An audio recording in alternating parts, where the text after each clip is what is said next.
اس رات کھیتوں میں پانی دینے کی باری راجو کی تھی، اس لیے وہ چاندنی رات میں تیز تیز قدم اٹھاتا ہوا وڈیرا علی نواز کی زمینوں کی طرف جا رہا تھا۔ اچانک اسے محسوس ہوا جیسے کوئی اور بھی ہے جو اس کے پیچھے چلا آ رہا ہے۔ اس نے پلٹ کر دیکھا، پیچھے کوئی نہیں تھا۔ ابھی مشکل سے اس نے چند قدم ہی آگے بڑھائے تھے کہ کسی عورت کے ہنسنے کی آواز سنائی دی۔ چاندنی رات میں عورت کے ہنسنے کی آواز نے ایک بار پھر اسے چونکنے پر مجبور کر دیا۔ راجو نے چاروں طرف نظریں دوڑائیں، وہاں کوئی ہوتا تو نظر آتا۔ پازیب کی چنکار نے خاموشی کو توڑ دیا تھا۔ راجو دیوانہ وار ادھر ادھر دیکھنے لگا۔ دور دور تک وہاں کوئی عورت نظر نہیں آ رہی تھی۔ سمجھ سے باہر ہے، کوئی نظر بھی نہیں آ رہا ہے، پھر مجھے کیوں ایسا محسوس ہو رہا ہے کہ کوئی میرے پیچھے آ رہا ہے؟ عورت کی ہنسی کی آواز، پازیب کی چنکار کیوں سنائی دے رہی ہے؟ اس نے خود کلامی کی۔ شاید میرے کان بج رہے ہیں، راجو نے اپنے دل کو تسلی دی۔ یہ سوچ کر وہ مطمئن ہو گیا تھا۔ آواز مسلسل سنائی دے رہی تھی، جیسے کوئی عورت پازیب پہنے اس کے پیچھے آ رہی ہو۔ کچھ دیر بعد آواز رک گئی اور پھر اچانک ایسا منظر اس کی آنکھوں کے سامنے آیا کہ وہ دم بخود رہ گیا۔ کچھ فاصلے پر کھڑی عائشہ شعلہ بار آنکھوں سے اسے دیکھ رہی تھی۔ عائشہ کو اپنے سامنے دیکھ کر خوف و دہشت سے اس کا دم خشک ہونے لگا۔ اسے اپنی آنکھوں پر حیرت ہو رہی تھی، نہ چاہتے ہوئے بھی اس حقیقت کو اسے تسلیم کرنا پڑ رہا تھا کہ وہ عائشہ ہی ہے، وہی عائشہ جس کے بارے میں گاؤں کے لوگوں کا کہنا تھا کہ وہ چڑیل ہے اور رات کے وقت قبرستان میں جا کر مردہ بچوں کے کلیجے کھاتی ہے، بھولے بھٹکے مسافروں کو دھوکہ دے کر ان کا خون پی جاتی ہے۔ اسے ایسا کرتا دیکھا کس نے نہیں تھا، لیکن یہ سب باتیں عائشہ کے بارے میں مشہور تھیں۔ عائشہ کا شوہر کلیم جسمانی لحاظ سے کمزور تھا، اس لیے زیادہ کام کر لینے پر آئے دن بیمار رہتا تھا۔ دواؤں پر اس کا گزارا تھا۔ گاؤں والوں کو کلیم کی بیماری پر بھی شک تھا کہ وہ بیمار نہیں بلکہ عائشہ اس کا رات میں خون پیتی ہے، تبھی اس کی صحت اچھی رہنے کی بجائے خراب رہنے لگی ہے۔ اس طرح کی باتیں جب کلیم تک پہنچتی تھیں تو وہ غصے میں آ کر لوگوں سے لڑنے لگتا تھا، اس لیے گاؤں والے کلیم کے سامنے اس طرح کی باتیں کرنے سے احتیاط برتنے لگے تھے اور اس کی غیر موجودگی میں کھل کر اس کی بیوی کی برائیاں کرتے تھے۔ بعض لوگ عائشہ کی برائی کرنے میں اس قدر آگے نکل جاتے تھے کہ جھوٹے اور فرضی قصے گھڑ لیتے اور مزے لے لے کر سناتے۔ کوئی جب یقین نہ کرتا تو فوراً کہتے۔ دانش کہتا، میں نے خود اپنی ان گناہگار آنکھوں سے دیکھا تھا کہ عائشہ ایک مردہ بچے کا کلیجہ چبا رہی تھی، اس کا منہ خون میں لتھڑا ہوا تھا۔ ہاں ہاں، میں نے بھی ایک بار عائشہ کو ایک مسافر کو رات میں بہلا پھسلا کر کھیتوں میں لے جا کر اس کا خون پیتے دیکھا تھا۔ رات کی تاریکی میں اس کے منہ میں لمبے لمبے دو دانت چمک رہے تھے، ان دانتوں کی مدد سے ہی مسافروں کی گردن سے خون پیتی ہے۔ فیاض نے کہا، غرض ہر شخص عائشہ کو چڑیل ثابت کرنے کے لیے جھوٹے قصے سنانے کو تیار رہتا تھا۔ ان افراد میں ہاری راجو بھی تھا۔ ایسا لگتا تھا جیسے ان کی عائشہ سے خاندانی جنگ چل رہی ہو۔ وڈیرا علی نواز ایسے لوگوں سے بہت خوش رہتا تھا۔ عائشہ سے اس کی کیا دشمنی تھی، یہ کوئی بھی نہیں جانتا تھا۔ یہ بات سب کو پتہ تھی کہ عائشہ کو چڑیل ثابت کرنے اور جھوٹے قصے سنانے والے پر علی نواز کی مہربانیاں بہت بڑھ جاتی تھیں۔ کھانے پینے کا سامان اور مالی مدد ہوتی رہتی تھی۔ گاؤں کے لوگوں کو ایسی ہی نوازشوں کا انتظار رہتا تھا۔ راجو، پہچانا مجھے؟ میں کون ہوں؟ عائشہ نے کہا۔ کون ہو تم؟ میں تمہیں نہیں جانتا۔ راجو نے جان بوجھ کر انجان بننے کی کوشش کی۔ کیا سچ مچ تم عائشہ کو نہیں جانتے؟ وہی عائشہ جسے تم چڑیل ثابت کرنے میں پیش پیش رہتے ہو۔ عائشہ نے زوردار کہکا لگایا۔ اس کے زوردار کہکا لگانے پر وہ بری طرح سے سہم گیا۔ وہ عائشہ کو کس طرح سے بھلا سکتا تھا؟ اسے اچھی طرح یاد تھا کہ کس طرح انہوں نے وڈیرا علی نواز کے کہنے میں آ کر عائشہ کو لوگوں کے ساتھ مل کر جلا کر بھسم کر دیا تھا۔ وہ چیختی رہی، التجا کرتی رہی، مجھے مت جلاؤ، میں چڑیل نہیں ہوں، میں بھی تمہاری طرح انسان ہوں۔ لیکن کسی نے بھی اس کی ایک نہ سنی تھی۔ جسم پر پیٹرول چھڑک کر اسے آگ لگا دی تھی۔ ماچس کی تیلی جلانے والا ہاری راجو ہی تھا۔ علی نواز نے راجو سے خوش ہو کر پورے 25,000 روپے کی رقم اسے خاموشی سے دے دی تھی اور یہ بات کسی کو نہ بتانے کی سختی سے تاکید کی تھی۔ راجو کے وہم و گمان میں بھی نہیں تھا کہ اتنے معمولی کام کے بدلے اتنے پیسے مل جائیں گے۔ اس نے چڑیل کو جلانے کا کام ثواب کی نیت سے کیا تھا۔ یہ کام اتنا آسان اس لیے ہو گیا تھا کہ عائشہ کا شوہر کلیم مسلسل بیمار رہنے کے باعث ایک رات انتقال کر گیا تھا۔ اس کا انتقال بیماری سے ہی ہوا تھا، لیکن گاؤں والوں کو شک تھا کہ اس کا انتقال بہت زیادہ خون پی جانے سے ہوا ہے۔ اس لیے شوہر کلیم کے انتقال ہو جانے کے بعد گاؤں والوں نے اس کی جاسوسی کرنا شروع کر دی تھی۔ عائشہ کی اولاد نہ ہونے کے سبب اب فصلوں کی دیکھ بھال اس کی ذمہ داری میں شامل ہو گئی تھی۔ وہ روزانہ ہی کھیتوں کی دیکھ بھال کرنے کے لیے اپنی زمینوں پر جاتی تھی۔ وہ اپنے شوہر کو کھیتوں میں کام کرتا دیکھتی تھی، اس لیے کھیتوں میں اسے کام کرنے میں کوئی دشواری نہیں ہو رہی تھی۔ کیوں راجو، مجھے دیکھ کر تمہارا دم خشک ہو رہا ہے؟ ابھی میں نے تمہارا خون بھی نہیں پیا، پھر بھی تم اتنے پریشان ہو۔ مجھے معاف کر دو، میں تمہارے آگے ہاتھ جوڑتا ہوں، خدا کے لیے مجھے معاف کر دو، راجو بولا۔ کیوں معاف کر دوں؟ تم نے مجھ پر رحم کھایا تھا جو میں تم پر رحم کھاؤں؟ عائشہ نے زوردار کہکا لگایا۔ مجھ سے بہت بڑی غلطی ہو گئی تھی، اب ایسا نہیں ہوگا۔ راجو پر سخت گھبراہٹ طاری تھی۔ راجو، اب بچا ہی کیا ہے؟ مجھے تم نے زندہ جلا کر مار ڈالا، میرا شوہر بھی اس دنیا میں نہیں ہے، ہماری جائیداد پر وڈیرے کا قبضہ ہو چکا ہے، یہ سب تم لوگوں کی وجہ سے ہی ہوا، اگر تم مجھے جینے دیتے تو ایسا نہ ہوتا۔ عائشہ نے کہا، تمہارے لیے پورے گاؤں میں مشہور تھا کہ تم چڑیل ہو، اس لیے ہم نے ایسا کیا۔ راجو نے کہا، کیا تم نے اپنی آنکھوں سے دیکھا تھا؟ نہیں۔ پھر کیوں تم نے اعتبار کیا؟ بولو، جواب دو۔ عائشہ کی شعلہ برساتی آنکھیں اس کے چہرے پر ہی گڑی ہوئی تھیں۔ خاموش فضا میں راجو کی چیخ بلند ہوئی اور پھر خاموشی چھا گئی۔ صبح ہونے پر لوگوں نے راجو کی لاش دیکھی۔ ایسا لگتا تھا کہ جیسے کسی درندے نے بری طرح سے اس کی گردن کو بھنبھوڑ کر رکھ دیا ہو۔ گردن سے نکلے خون نے اس جگہ کی زمین کی مٹی کو سرخ کیا ہوا تھا۔ کھیتوں سے اٹھا کر راجو کی لاش کو گاؤں لائے جانے پر کہرام مچ گیا۔ گھر والے بین کر رہے تھے، جبکہ پورے گاؤں کے لوگوں کے ذہنوں پر دہشت بیٹھ گئی تھی۔ کسی کو کچھ سمجھ میں نہیں آ رہا تھا کہ کیا ہوا ہے۔ کچھ لوگ دبے دبے لفظوں میں کہہ رہے تھے کہ یہ عائشہ چڑیل کو جلانے کا نتیجہ ہے، اب اس کی روح گاؤں میں کسی کو بھی نہیں چھوڑے گی، ایک ایک سے انتقام لے گی۔ سب سے زیادہ خوفزدہ گاؤں کا وڈیرا علی نواز تھا۔ اس نے ماضی میں بھی اسی طرح مختلف لوگوں کی زمینوں کو ہڑپ کیا تھا۔ علی نواز کو یہ شوق تھا کہ اس کی گاؤں میں اتنی زیادہ زمینیں ہوں کہ کوئی اس کا مقابل نہ ہو۔ اس مقصد کے تحت وہ کسی ایک ہاری کو اعتماد میں لے کر، جس کی زمین ہتھیانی ہوتی تھی، اس کی بیوی کے بارے میں افواہ پھیلا دیتا تھا کہ وہ چڑیل ہے اور راتوں میں لوگوں کا خون پیتی ہے، قبرستانوں سے مردہ بچوں کے دل اور کلیجہ نکال کر کھا جاتی ہے۔ اس طرح وڈیرے نے بے شمار لوگوں کی زمینیں ہتھیا لی تھیں، لیکن کبھی ایسا واقعہ گاؤں میں پیش نہیں آیا تھا۔ یہ اپنی نوعیت کا گاؤں میں پہلا واقعہ ہوا تھا جس نے گاؤں والوں کو ہلا کر رکھ دیا تھا۔ کئی دن تک پھر کوئی واردات نہ ہونے پر گاؤں والوں کو سکون ملا تھا اور انہوں نے ڈرنا چھوڑ دیا تھا۔ وڈیرے نے بھی سکون کا سانس لیا تھا، ورنہ اس نے سوچ لیا تھا کہ وہ شہر جا کر کسی عامل سے مدد حاصل کرے گا۔ اس کا شہر میں ایک عامل جاننے والا تھا۔ کبھی جب وہ کسی پریشانی میں مبتلا ہوتا تھا، وہ اس عامل کے پاس چلا جاتا تھا۔ وہ عامل کالے علوم کا ماہر تھا۔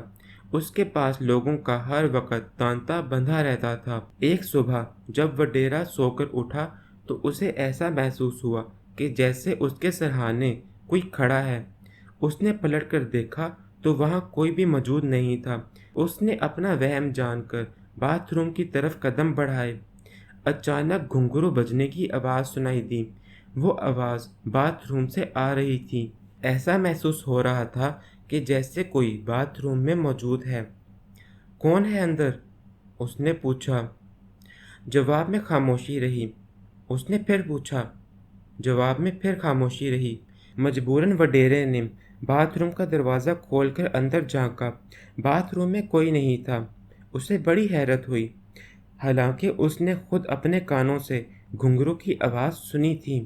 ایک رات فیاض کھیتوں میں پانی دینے کی ڈیوٹی کر کے گھر کو لوٹ رہا تھا۔ ایک درخت کے پاس سے گزرتے ہوئے کوئی چیز درخت سے اس پر گری۔ اگر وہ فوراً سے پیچھے نہ ہو جاتا تو وہ چیز اس پر گر جاتی۔ فیاض نے چونک کر اس چیز کو دیکھا۔ وہ کوئی عورت تھی۔ چہرے پر بال اس طرح بکھرے ہوئے تھے کہ چہرہ دکھائی نہیں دے رہا تھا۔ وہ عورت زمین سے اٹھ کھڑی ہوئی۔ فیاض ابھی تک حیرت سے بت بنا اسے دیکھ رہا تھا۔ جیسے ہی اس عورت نے اپنے چہرے سے بال ہٹائے، وہ عائشہ تھی۔ عائشہ کو دیکھ کر فیاض کو ایک زبردست جھٹکا لگا۔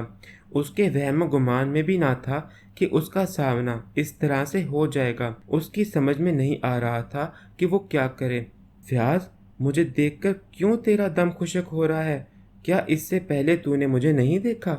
بول، خاموش کیوں ہے؟ عائشہ نے کہا۔ تم زندہ کیسے ہو؟ فیاض نے کہا۔ جیسے تم زندہ ہو ایسے ہی میں زندہ ہوں، وہ زوردار کہکا لگا کر بولی، اور میں اس وقت تک زندہ رہوں گی جب تک وڈیرا علی نواز مر نہیں جاتا۔ تجھے میرا ساتھ دینا ہوگا، ورنہ تیرا انجام ہاری راجو سے بھی زیادہ بھیانک ہوگا۔ مجھے کیا کرنا ہوگا؟ فیاض ہکلایا۔ میری بات غور سے سن۔ وڈیرا علی نواز خونی ہے۔ اس کے جسم میں کسی رات ایک بدرو صلاحیت کر جاتی ہے۔ وہ راتوں میں لوگوں کا خون پیتا ہے، اور یہی نہیں بلکہ اکثر قبرستان میں جا کر تازہ قبر کھود کر مردے کا دل کلیجہ چبا جاتا ہے۔ تجھے وڈیرے کا یہ روپ لوگوں کو بتانا ہوگا۔ میں یہ بات کس طرح سے وڈیرے کے خلاف بول سکتا ہوں؟ میں نے اسے کسی کا خون پیتے نہیں دیکھا۔ فیاض نے بے بسی سے کہا۔ تو نے مجھے کسی کا خون پیتے دیکھا تھا؟ پھر تو نے مجھے چڑیل کس طرح سے ثابت کیا تھا؟ اسی طرح سے تجھے وڈیرے کو بھی ثابت کرنا ہوگا۔ وڈیرے کا اصل روپ دیکھنا چاہتا ہے تو ابھی اور اسی وقت وڈیرے کے ڈیرے میں جا کر دیکھ، اس کے منہ پر انسانی خون لگا ہوگا۔ عائشہ نے غصے سے اس کی طرف دیکھا۔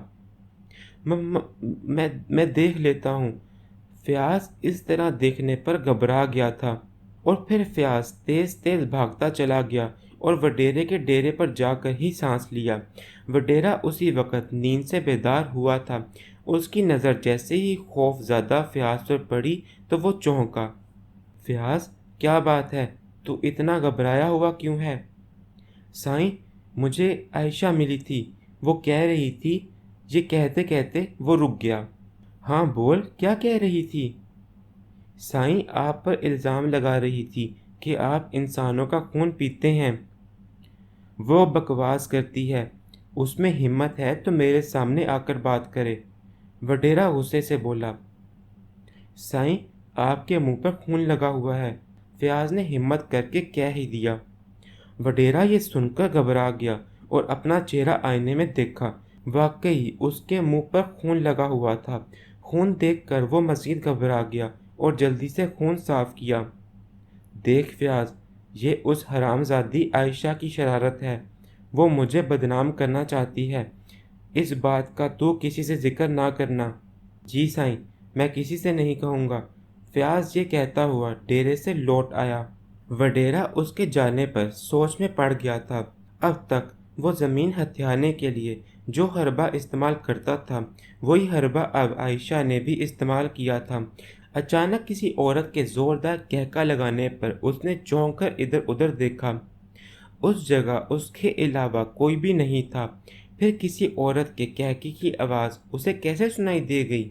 وڈیرے نے اسے اپنا وہم خیال کیا۔ دوپہر میں راہ چلتے ہوئے فیاض کی دانش سے ملاقات ہونے پر اس نے صبح کے واقعے کے بارے میں تفصیل سے بتایا، جسے سن کر دانش بھی دم بخود رہ گیا۔ فیاض بھائی، یہ تم نے بڑی خطرناک خبر مجھے سنا دی ہے۔ اس کا مطلب یہ ہے کہ عائشہ میرے پاس بھی آئے گی۔ اب یہ اس کی مرضی پر منحصر ہوگا کہ وہ مجھے زندہ چھوڑ دے یا ہلاک کر دے۔ دانش نے پریشان ہوتے ہوئے کہا، میں تمہیں بھی زندہ چھوڑ دوں گی، اس شرط پر کہ تمہیں وہی کرنا ہوگا جو میں تمہیں کہوں گی۔ اچانک عائشہ کی آواز سنائی دینے پر وہ دونوں بری طرح چونک گئے۔ ایک جانب عائشہ کھڑی انہیں گھور رہی تھی۔ عائشہ، تم؟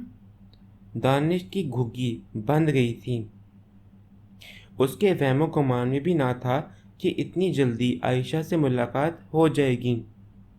دانش، تم بڑے بہادر شخص ہو، مجھ جیسی عورت سے ڈر رہے ہو؟ تو تم زندہ کیسے ہو؟ دانش نے ڈرتے ہوئے پوچھا۔ مجھے وڈیرہ علی نواز سے انتقام لینا ہے۔ جب تک میں اپنا انتقام نہیں لے لیتی میری روح کو سکون نہیں ملے گا۔ ہمیں کیا کرنا ہوگا؟ دانش نے پوچھا۔ گاؤں والوں کو وڈیرے کی اصلیت سے آگاہ کرنا ہوگا۔ وہ خونی ہے، وہ لوگوں کا رات کے اندھیرے میں خون پیتا ہے اور اپنا گناہ عورتوں پر تھوپ دیتا ہے، عائشہ نے کہا۔ عائشہ، جیسا تم کہو گی ہم ویسا ہی کریں گے، فیاض نے کہا۔ اور تم؟ عائشہ نے غصے سے دانش کو گھورا۔ یہ کام بہت مشکل ہے، پر ہم یہ کام کریں گے کیونکہ ابھی ہمیں اس دنیا میں اور رہنا ہے، دانش نے کہا۔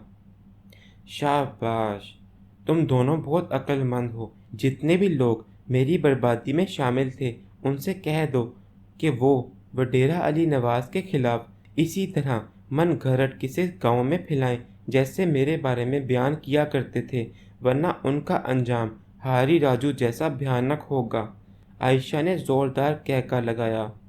عائشہ بہن، ہم سب سے کہہ دیں گے، جو تم چاہو گی وہی ہوگا، فیاض نے کہا۔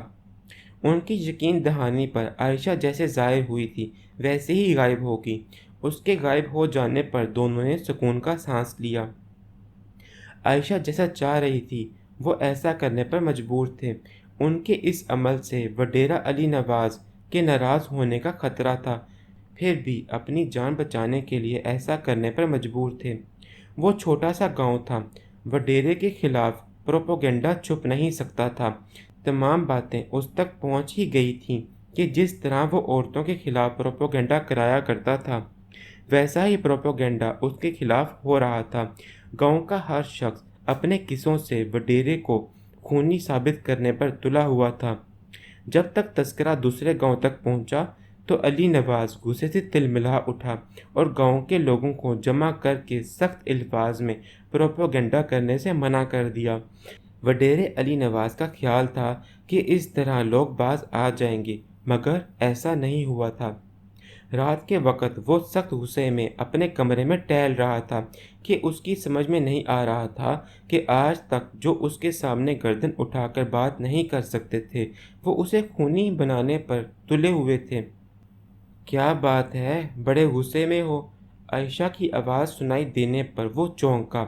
اس سے کچھ فاصلے پر عائشہ کھڑی تھی اور مسکراتے ہوئے اس کی جانب دیکھ رہی تھی۔ تو زندہ ہے؟ وڈیرے نے غصے سے اس کی طرف دیکھا۔ یہ سب تیری شرارت ہے، تو ہی لوگوں کو میرے خلاف بھڑکا رہی ہے، وڈیرہ علی نواز غصے سے چیخا۔ ہاں، یہ سب میرے کہنے پر ہی ہو رہا ہے۔ تو کیا چاہتی ہے؟ میں چاہتی ہوں کہ جس طرح مجھے جلا کر مارا گیا ہے ایسے ہی تو بھی جل کر مرے اور تجھے مارنے والے وہی ہاتھ ہوں جنہوں نے مجھے زندہ جلایا تھا۔ یہ ناممکن ہے، ایسا کبھی نہیں ہوگا۔ ایسا ہوگا اور ضرور ہوگا، عائشہ زور سے چیخی۔ تیری بھول ہے عائشہ، میں ایسا ہونے نہیں دوں گا۔ جو ہاتھ میری طرف بڑھیں گے میں انہیں کاٹ پھینکوں گا۔ وڈیرا علی نواز گرجا۔ میں بھی دیکھتی ہوں، تم ایسا کیسے کرتے ہو؟ یہ کہتے ہوئے عائشہ اس کی نظروں سے غائب ہو گئی۔ وڈیرا اسے حیرت سے دیکھتا رہ گیا۔ چند دن گزرنے پر گاؤں میں عجیب طرح کی وارداتوں میں اضافہ ہو گیا تھا۔ رات میں بھولے بھٹکے سے کوئی مسافر گاؤں میں آ جاتا، پھر صبح میں اس کی لاش ہی لوگوں کو ملتی تھی۔ موت کے ڈر سے گاؤں کے لوگوں نے رات میں نکلنا ہی بند کر دیا تھا۔ ایک روز صبح گاؤں کے لوگوں نے دیکھا کوئی شخص ایک بچے کی قبر میں گھسا ہوا ہے۔ آہٹ محسوس ہونے پر وہ تیزی سے قبر سے نکلا۔ اسے دیکھ کر سب حیرت زدہ رہ گئی۔ وہ کوئی اور نہیں بلکہ وڈیرا علی نواز تھا۔ اس کے منہ پر انسانی خون لگا ہوا تھا۔ وہ سب کو اپنے سامنے پا کر بھاگ کھڑا ہوا۔ گاؤں کے لوگوں نے جب قبر میں جھانک کر دیکھا تو ان کی سانسیں ایک لمحے کو رک سی گئیں۔ صبح آچر کے بیٹے کی اس قبر میں تدفین کی گئی تھی اور آج وڈیرے نے اس کا خون پینے کے لیے گردن کو ادھیڑ کر رکھ دیا تھا۔ یہ منظر اذیت ناک اور دل دہلا دینے والا تھا۔ کریمن کی بات سچ ثابت ہو چکی تھی۔ وڈیرا علی نواز واقعی خونی ثابت ہو گیا تھا۔ یہ بات اب پورے گاؤں میں پھیل گئی تھی۔ جب یہ بات وڈیرے تک پہنچی تو وہ حیرت زدہ رہ گیا۔ وہ رات بھر اپنے کمرے سے باہر نہیں نکلا تھا۔ پھر یہ کس طرح ممکن تھا کہ وہ کسی بچے کا خون پی سکتا تھا؟ یہ ضرور عائشہ کی کوئی چال ہے۔ اس نے میرے روپ میں یہ کارروائی کی ہے تاکہ وہ اپنی بات کو سچ ثابت کرے۔ اس نے غصے سے مٹھیاں بھینچتے ہوئے کہا، میں اسے اپنے مقصد میں کبھی کامیاب نہیں ہونے دوں گا۔ میں کل ہی شہر جا کر عامل بابا سے ملاقات کروں گا اور عائشہ کی روح کو اس گاؤں سے ہی نکال باہر کروں گا۔ یہ سوچتے ہوئے وہ سونے کے لیے پلنگ پر لیٹ گیا۔ اچانک لوگوں کا شور سننے پر وہ چارپائی سے اٹھ بیٹھا۔ شور قریب سے قریب آتا جا رہا تھا۔ وہ حیران تھا کہ یہ کس قسم کا شور ہے۔ جب وہ حویلی سے باہر نکلا تو اس نے دیکھا کہ گاؤں کے لوگ حویلی کی طرف ہی آ رہے تھے۔ ان کے ہاتھوں میں مشعل روشن تھیں۔ کیا بات ہے؟ تم کیوں شور مچا رہے ہو؟ وڈیرا علی نواز زور سے چیخا۔ تمہاری پول کھل چکی ہے، تم ڈریکولا ہو، دانش نے کہا۔ تمہاری یہ ہمت کہ مجھ سے اس لہجے میں بات کرو؟ وڈیرا علی نواز نے غصے سے اسے گھورا۔ ہاں، تم سے اس لہجے میں ہی بات کریں گے، دانش نے کہا۔ وڈیرا علی نواز نے اتنے لوگوں کو غصے میں دیکھ کر معاملے کی نزاکت کو بھانپتے ہوئے بولا، دیکھو، تمہیں غلط فہمی ہوئی ہے، میں ڈریکولا نہیں ہوں۔ یہ سب عائشہ چڑیل کا چلایا ہوا چکر ہے۔ اس کی روح جل جانے پر ہمیں تنگ کر رہی ہے۔ تم اس کے چکر میں نہیں آؤ۔ میں تمہارا ہمدرد اور مخلص وڈیرا ہوں۔ میں بھلا تمہیں کیوں نقصان پہنچاؤں گا؟ اسے زندہ چھوڑنے کی بے وقوفی ہرگز نہیں کرنا، ورنہ یہ ایک ایک کر کے گاؤں کے ہر شخص کا خون پی کر لوگوں کو ہلاک کر دے گا۔ عائشہ کی آواز گونجی۔ اس کی آواز کا گونجنا تھا کہ سب مل کر وڈیرے علی نواز پر ٹوٹ پڑے۔ کسی نے اس پر تیل چھڑکا تو کسی نے آگ دہکائی۔ وڈیرا علی نواز آگ میں بری طرح سے جلنے لگا۔ کوئی بھی اس کی مدد کو نہیں آ رہا تھا، حتیٰ کہ وڈیرے کے گھر والے بھی حویلی سے نظارہ دیکھ رہے تھے، لیکن کسی کی اتنی ہمت نہیں ہو رہی تھی کہ وہ وڈیرے علی نواز کو بچا لے۔ دیکھتے ہی دیکھتے آگ نے وڈیرے علی نواز کو راکھ کے ڈھیر میں تبدیل کر دیا۔ دور کھڑی عائشہ مسکرا رہی تھی۔ گاؤں کے لوگ اسے آسانی سے دیکھ رہے تھے اور پھر عائشہ غائب ہو گئی۔ اس دن کے بعد کسی نے عائشہ کو گاؤں میں نہیں دیکھا۔ شاید اس کی روح کو سکون مل گیا تھا۔ وڈیرے علی نواز کی آدھی سے زیادہ زمینوں پر گاؤں کے لوگوں نے قبضہ کر لیا تھا اور جو تھوڑی بہت زمین بچی تھی وہ وڈیرے علی نواز کے بیٹوں نے اونے پونے داموں بیچ دی اور شہر میں جا بسے۔ گاؤں میں اب کوئی وڈیرا نہیں بچا تھا جو کسی غریب کی بیوی پر چڑیل کا الزام لگا کر اس کی زمین پر قبضہ کر لے۔